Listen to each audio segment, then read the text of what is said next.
መቼም ሁሉም ሰው ደስተኛ ሆኖ ትዳር አይመሰርትም። ይሄኛው ወንድማችን ግን ታሪኩ በጣም ነው የሚያሳዝነው። ሰላም እንዴት ናችሁ? ዛሬም ሁልጊዜም እንደማደርገው አንድ አሪፍ ያልኩትን ፊልም ይዤላችሁ መጥቻለሁ። በየቀኑ የምለቃቸው አዳዲስ ፊልሞች እንዲደርሳችሁ የምትፈልጉ ከሆነ ሰብስክራይብ እያደረጋችሁ የደወል ምልክቷን መጫን እንዳትረሱ። የዛሬው ፊልም ሌሎች ሰዎች ጋር እንዲደርስ የላይክ ምልክቷን እየተጫናችሁ ፊልሙን ጀምሩት። ወደ ፊልሙ ታሪክ ስንሄድ ፊልሙ ሲጀምር አንድ ህጻን ልጅ ህጻናት ማሳደጊያ በር ላይ ሲጣል ያሳየናል። የህጻናት ማሳደጊያ ዋና ኃላፊ ሚስተር ዋንግም እንዳጋጣሚ ሆኖ ሲወጣ በሩ ላይ ህጻን ልጅ ወድቆ አገኘ። ሚስተር ዋንግም ከልጆቹ ጋር አብሮ እየተጫወተ ነበረ ልጆቹን ያሳደጋቸው። አብዛኛው ጊዜ ጦር ወርወራ ከልጆቹ ጋር መጫወት ያዘወትራል። ህጻናት ማሳደጊያ ውስጥ ያሉት ህጻናቶች አብዛኛው ጊዜ ጥንድ ጥንድ መሆን ይወዳሉ። ኖርቢት አብዛኛው ጊዜ ከኬት ጋር ነበር የሚጫወተው። በጣም የሚያዝናናው ነገር ሽንት ቤት ሲገቡ እንኳን አይለያዩም። በልጅነታቸውም ምኑንም ሳያውቁ ተጋብተው ነበር። በጣም ደስተኛ ሆነው ለረጅም ጊዜ አብረው ነበር የኖሩት። ግን ኬት 7 ዓመት ሲሞላት ወላጆች ይመጡና በማደጉ ይወስዷታል። ኬት ከተወሰደች በኋላ ኖርቢት ብቻውን ነበር የቀረው። አንድ ቀን ኖርቢት ወደ ህጻናት መጫወቻ ቦታ ሄዶ 2 ህጻናቶች ይደበድቡታል። በዚህ መሃል ራስ የተባለች አንድ ግብድዬ ልጅ ትመጣና ልጆቹን አጋጭታቸው ኖርቢትን ታስጥለዋለች። ከዛን ቀን ጀምሮ ኖርቢት ፍቅረኛዋ እንዲሆን ትወስናለች። ኖርቢት ሳይወድ በግዱ የዝች ልጅ ፍቅረኛ ይሆናል። ከዛን ቀን ጀምሮ ግን አንዲትም ልጅ እሱ ላይ ቀልዶበትም ሆነ እሱን ደብድቦት አያውቅም። እሷም ወስዳ ከቤተሰቦቿ ጋር ማስተዋወቀችው። ራስም 3 ትልልቅ ወንድሞች አላት። እናም በጣም ነበረ የሚወዷት። እነሱም ኖርቢትን እንደ ቤተሰባቸው አድርገው ነበረ እጃቸውን ከፍቶ የተቀበሉት። የራስ ወንድሞች ከተማዋን ያሰለችው ዱርዬዎች ናቸው። እናም ሰዎችን እያስፈራሩ ገንዘብ ይቀበላሉ። ከጊዜ ወደ ጊዜም ኖርቢትና ራስ በጣም እየተቀራረቡ እየመጡ ነው። ትምህርትም ከጨረሱ በኋላ ኖርቢት የራስ ወንድሞች የከፈቱት የኮንስትራክሽን ድርጅት ውስጥ እንደ ሂሳብ ሰራተኛ ሆኖ ይቀጠራል። አሁን እነዚህ ልጆች ከልጅነታቸው ጀምሮ አብረውን ያደጉት። በዚህ ምክንያት ሁሉም ሰው ይጋባሉ ብሎ እየጠበቀ ነው። እነሱም ተጋቡ። ሰርጋቸው ቀን ኖርቢት ሊስማት በጣም ቀፋው ነበር። ሰርጋቸው ቀንም የራስ ወንድሞች በጠቅላላ ኖርቢትን ያስፈራሩታል። እህታችንን ትጎዳና እንገላሃለን አሉት። ኖርቢትን ህጻናት ማሳደጊያ ውስጥ ያሳደገው ሚስተር ዋንግ ኖርቢትና ራስ በመጋባታቸው ምንም አልተዋጠለትም። እናም በቀልድ አስመስሎ ራስን ጎሪላ ብሎ ይሰድባታል። ሚስተር ዋንግም ስለ ኖርቢት አንዳንድ ጥሩ ነገሮች ተናገረ።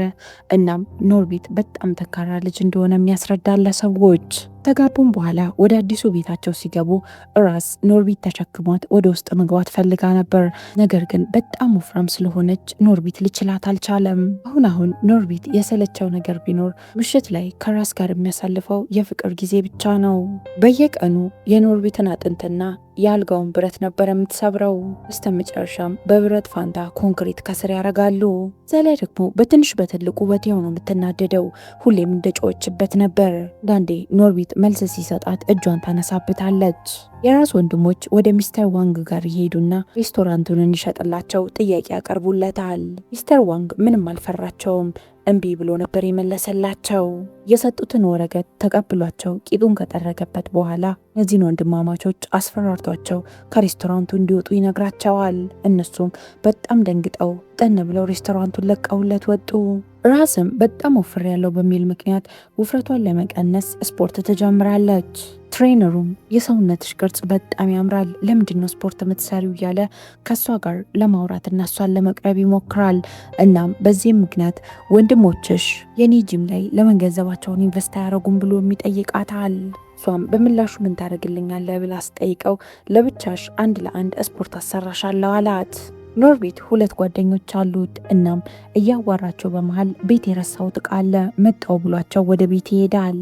ወደ ቤትም ሲሄድ ያልጠበቀውን ነገር ነበር ያየው። ራስ ከስፖርት አሰልጣኛው ጋር አንድ ላይ ተኝታ አልጋቸው ላይ ነበር የያዛት።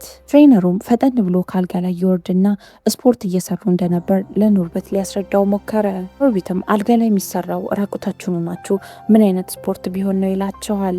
ራስ ምንም የደነገጠች አትመስልም። እዛው አልጋ ላይ ሆና ሲጋራዋን ታጨሳለች። የስፖርት አሰልጣኙም የተለያዩ መስሎች ሲንቀሳቀሱ በደንብ እንድትመለከት ነው ልብሴን ያወለኩላት ይለዋል። አሰልጣኙም ከሄደ በኋላ የኖርቢት ሚስት ድጋሚ ወሰለትሽብኝ ወይም ከሌላ ወንድ ጋር ያስኩሽ ብለ ብታነሳብኝ ጥርስህን ነው ማራግፍ ብላ እንደውም እሱን ታስፈራራዋለች። ኖርቢትም እየደጋገመ አንቺ እኮ ነሽ ከሌላ ወንድ ጋር አልጋችን ላይ የተያሸው አንቺ ነሽ ባለጌዋ እያለ የተለያዩ ስድቦችን ሲሰድባት በጣም ተናዳ ታባረዋለች። ነገር ግን ልትይዘው አልቻለችም። ራስም ቆማ ሁለተኛ እዚህ ቤት ተመልሰ ትመጣታለህ አሳያለሁ እያለች ኖርቢት ላይ ትዝትበታለች። እሱ ግን በጣም ተናዶ የጣቱን ቀለበት ያወልቀውና ቆሻሻ መጣያ ውስጥ ከተተው። ኖርቢት በሳምንት አንድ ቀን ወደ ህፃናት ማሳደጊያው እየሄደ ለልጆቹ የተለያዩ ተረቶች ያቀርባል። ዛሬ ግን ለልጆቹ እየነገራቸው የነበረው ተረት በልጆቹ እድሜ የሚነገር ስላልነበር ልጆቹ ሁላ ግራ ተጋብተዋል። ሚስተር ዋንግም ነገሮቹ ደስ ስላላሉት ፈጠን ብለው ኖርቢትን ያስቆመዋል። በዚህ መሃል ኬት ወደዚህ ህፃናት ማሳደጊያ ትመጣለች። ኖርቢትም ሲያያት በጣም ነበር የተደሰተው። ትመጣለች ብሎ አንድ ቀንም ጠብቆ አያውቅም። ሚስተር ዋንግም ልጅ እያላችሁ ሽንት ቤት እንኳን ስትሄዱ አንድ ላይ ነበረ፣ በሉ አሁን ሽንት ቤት አንድ ላይ መሄድ ትችላላችሁ ብሎ ቀልድ ይቀልዳል። ኬት የምትሰራውን ስራ በጠቅላላ ትታ የመጣችው ህፃናት ማሳደጊያውን ለመርዳት ነው። እናም በቋሚነት ከሚስተር ዋንግ ህፃናት ማሳደጊያውን መረከብ ትፈልጋለች። ከህፃናት ማሳደጊያ ፊት ለፊት ያለውን ትልቁን ዛፍ ከተመለከቱ በኋላ ልጅ እያለን እዚህ ዛፍ ስር እኮ ነው የተጋባ ነው ይላሉ። ከዛም የሚገርም ነገር ልጅ እያለን የሰጠኸኝ ቀለበት እኮ አሁንም ድረስ አለ ትለዋለች። የትም ማክሰኞ ተገናኝተን ለምን ምሳ አንበላም ብላ ጠየቀችው። ኖርቢትም በጣም ተደስቶ እየደጋገመ እሺ ይመቸኛል ይላታል። ኖርቢት ከዛች ግዙፍ ሚስቱ አጠገብ ተኝቶ እየደጋገመ የሚያስበው ስለ ኬት ነበር። እናም ማክሰኞ ከኬት ጋር ስለሚበላው ምሳ። የስፖርት አሰልጣኙ አሁንም በድጋሚ ወደ ኖርቢት ቤት ይመጣል። ኖርቢት በር ከፍቶለት በጣም ደስተኛ ሆኖ ነበረ ወደ ውስጥ ያስገባው። ቤት ውስጥ ስለሚካሄደው ነገር ያን ያህል የደበረው ወይም የከፋው አይመስልም። ስፖርት መስራት ከፈለጋችሁ ሳሎኑን አስተካክዬላችኋለሁ፣ መኝታ ቤት የምትፈልጉ ከሆነ ደግሞ አንሶላውንም ቀይሬዋለሁ፣ እናም ፈታ በሉ ተዝናኑ ብሎ ጥሎት ይሄዳል።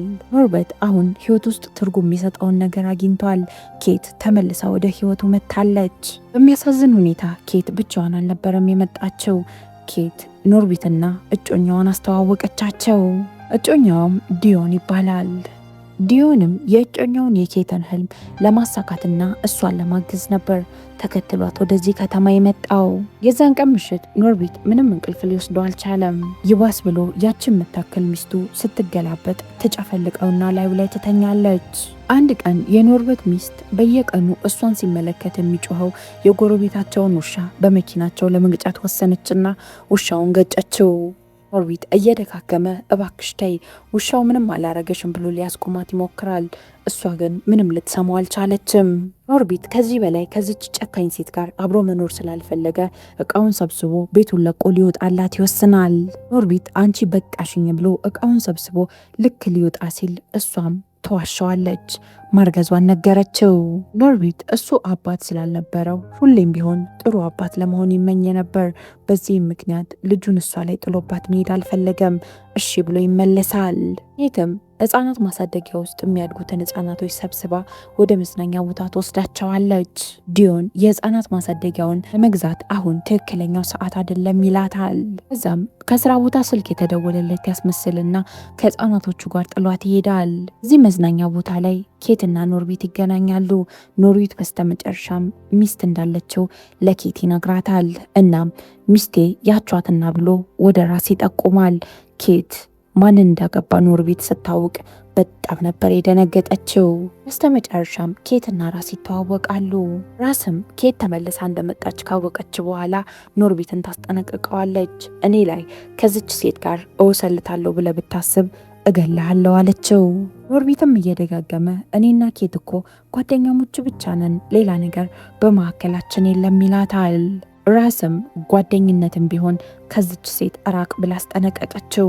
ኖርቢትም ራስ እየጠጣች ሲመለከታት ለምንድነው መጠጥ የምጠጪው? ሆድሽ ውስጥ እኮ ልጅ አለ ብሎ ሊቆጣት ይሞክራል። በሌላ በኩል የራስ ወንድሞች ሰዎችን እያሰቃዩ በደንብ እየተዝናኑ ነበር። ኮንስትራክሽን ድርጅትም ስላላቸው ኬት ሄዳ ታናግራቸዋለች። የህፃናት ማሳደጊያውን ማደስ ፈልጌ ስለነበረ ለምን እናንተ አታድሱልኝም አለቻቸው። እነዚህም ወንድማማቾች ኬትን ተጠቅመው ሚስተር ዋንግ አልሸጥላችሁም ያለውን ሬስቶራንት ሊወስዱበት ይወስናሉ። ምክንያቱም ህፃናት ማሳደጊያውና ሬስቶራንቱ አጠገብ ላጠገብ ነው። በሌላ በኩል ህፃናቶቹ የራስን ኮፍያ ይሰርቁባትና ይሮጣሉ። ራስም ህፃናቶቹን ይዛለው ብላ ወደ ህፃናት መጫወቻው ትገባለች። ነገር ግን በጣም ብዙ ህፃናት ተጎዳ። በዚህ መሃል ራስ ኖርቢትና ኬት አንድ ላይ ሲጨፍሩ ተመለከተቻቸው። በዚህም በጣም ቀንታና ተናዳ ባገኘችው ነገር ኖርቢትን በስፒከር መታቸው። ኖርቢትም በዚህ ምክንያት ሕክምና ለማግኘት ወደ ሆስፒታል ይሄዳል። ኬትም የኖርቢትን ደህንነት ለማረጋገጥ ወደ ሆስፒታል ልትጠይቀው ትሄዳለች። የራስ ወንድሞችን ጊዮን እንዲረዳቸው ሊያስፈራሩ ትሄዳሉ። እሱም እኔ ስለ ህፃናት ማሳደጊያው አይመለከተኝም የራሱ ጉዳይ ይላቸዋል።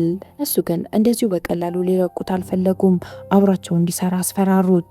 ሀሳባቸውም ይህን የህፃናት ማሳደጊያና ይህንን ሬስቶራንት አንድ ላይ አድርገው በጣም ትልቅ ጭፈራ ቤት ለመክፈት ነበር። ሽማግሌውን በጸባይ አናግረውት ሽማግሌው ቦታውን የሚሸጥ አይነት ሰው አይደለም። ስለዚህ ሌላ አማራጭ መጠቀም አለባቸው። የዛን ቀን ምሽት ዲዮን በጣም የሚጣፍጥ ምግብ ሰርቶ ኬትን ይጠብቃታል። እናም ከዚህ በላይ እንድንቆይ አልፈልግም፣ ቶሎ እንጋባ ብሎ ጠየቃት። ራስ ኖርቢት ከቤት ሲወጣ ምንም ደስተኛ አትሆንም። ምክንያቱም ከቤት በወጣ ቁጥር ከኬት ጋር ይገናኛል ብላ ነው የምታስበው። ሁንም ከቤት ሊወጣ ሲል ወዴት ነው የምትሄደው ብላ ስትጠይቀው ህጻናቶቹን ወደ ወተር ፓርክ ልወስዳቸው ነው ብሎ ይነግራታል። እሷም እኔም አብሬ እሄዳለሁ አለችው። ኬት እንደምትኖር ስታውቅ ራስም ኬትን ትመለከታትና ምንም ስጋ እኮ የለሽም አጥንትና ቆዳን ያለሽ ትላታለች። ኖርቢት እንደኔ አይነት ሙላ ሙላ ያለ ሴት ነው የሚወደው አለቻት። ምን እንደሆነ አላውቅም፣ አሁንም ቢሆን በጣም ነው የሚወደኝ። ማታ ማታ እንዲሁ ሲያፈቅብኝና ሰውነቴን ሲያደንቅ ነው የሚያድረው ትላለች። ኬትም እኔና ዲዮን በዚህኛው ቅዳሜ ልንጋባ ነው ብላ ለኖርቢት ተነግረዋለች። ራስም ኬት በመንሸራተቻው ስትንሸራተት ስትመለከታት እኔስ በምን አንሳለሁ በማለት ለመንሸራተት ትወስናለች። እነሱም ክብደትሽ ከተባለው ክብደት በላይ ነው ቢሏትም ልትሰማቸው አልቻለችም። ኖርቢትም ተደብቆ ወጥቶ ኬትን ነበር ያገኛት። ኬትም በልጅነቱ ኖርቢት ሳይክል መንዳት ስላልተማረ ሳይክል መንዳት እያስለመደችው ነበር። በየቀኑ ከዛን ቀን ጀምሮ ኖርቢት ምክንያት እያፈለገ ከስራ ቦታ እየወጣ ኬትን ያገኛታል። ኬትም አንድ ቀን ምሽት ለምን አንገናኝም ብላ ኖርቢትን ትጠይቀዋለች። አንድ በኩል ኬት ነገሮችን እያፋጠንኩት ነው እንዴ ብላ ማሰብም ጀምራ ነበር። ጸጉር ቤትም እንደ አጋጣሚ ኬትና ራስ ይገናኛሉ። ራስም ኬትን ከባሌ ራቂ ብላ ታስጠነቅቃታለች። ራስሽን ቆንጆ የምታረጊው ለኔ ባል ሳይሆን ለራስሽ ባል መሆን አለበት አለቻት። ራስም ወንድሞች የተንጩና ያገኙትና አሁንም በድጋሚ ያስፈራሩታል። ፈጠን ብለ ጮኛህን አስፈርማትና ቦታውን ወደኛ ስም አዙረው ይሉታል። ዲለን ለሱ እሺ ብላ እንደማትፈርምለት በጣም እርግጠኛ ነበር። እናም ከኒኮ ኖርበርት ይቀላል፣ ለምን ኖርቢትን አታስቸግሩትም አላቸው። እናም ይሄዱና ኖርቢትን ኬትን አስፈርማት ብለው ዶክመንቱን ይሰጡታል። ኖርቢት ኬት ማታ ላይ እንገናኝ ስላለችው ጓደኞቹ እያገዙት በጣም ነበረ እየዘነጠ የነበረው። ከኬት ጋር ምሽት ላይ ወደ አንድ ሬስቶራንት ሄዱና የሚጣፍጥ እራት ይበላሉ። ኖርቢትም አንዳንዴ ከራስ ጋር በመጋባቴ በጣም ነው የሚቆጨኝ ይላታል። ከዛም ኬት ወረቀቱ የምን ወረቀት እንደሆነ ሳታረጋግጥ እንዲሁ ዝም ብላ ተቀብላ ትፈርማለች። ሌላ በኩል አንደኛው ወንድማቸው ለራስ በጣም ብዙ ፒዛ ይዞላት ይመጣል። እሷም ምንድን የተፈጠረው ለምንድነው ፒዛ ይዘህልኝ የመጣኸው ብላ ታፋጠጠዋለች። በስተመጨረሻ እኔ ምንም አውቀው ነገር የለም ብሎ መቀባጠር ይጀምራል። በስተመጨረሻም ኖርቢት ከኬት ጋር አንድ ላይ እራት እየበላ እንደሆነ ነገራት። እስም በጣም ተናዳ ከቤት ትወጣና መኪናዋን አስነስታ አሉበት ወደ ተባለችው ቦታ መሄድ ትጀምራለች። በተመሳሳይ ሰዓት ኖርቢትና ኬት እራት በልተው ወክ እያደረጉ ወደ ቸርች ይሄዳሉ። እሱም ከሰርግሽ በፊት እኮ የምታረጊያቸውን ነገሮች አሁን መለማመድ አለብሽ አላት። ኖርቢትና ኬትም እየተለማመዱ በዚህ መሃል ይሳሳማሉ። አጋጣሚ ሆኖ ራስ በቸርቹ ፊት ለፊት እያለፈች ስለነበር ሲሳሳሙ በደንብ አድርጋ አይታቸዋለች። እናም በድንጋጤ እዛው መኪናውን እየነዳች ራሷን ትስትና ከሌላ መኪና ጋር ትጋጫለች። የትም በተፈጠረው ነገር በጣም ትደነግጥና ኖርቢትን ጥራው ሮጣ ትሄዳለች። ራስም ልትደበድባቸው ብረት ይዛ ወደ ቸርቹ ተመልሳ ስትሄድ ማንም ቸርች ውስጥ አልነበረም። ኖርቢትም ኬትን ተከትሏት ሊያናግራት ሲሞክር እሷም ጊዜ ስጠኝ እባክህ ብላ ጥላ ወደ ውስጥ ገባች።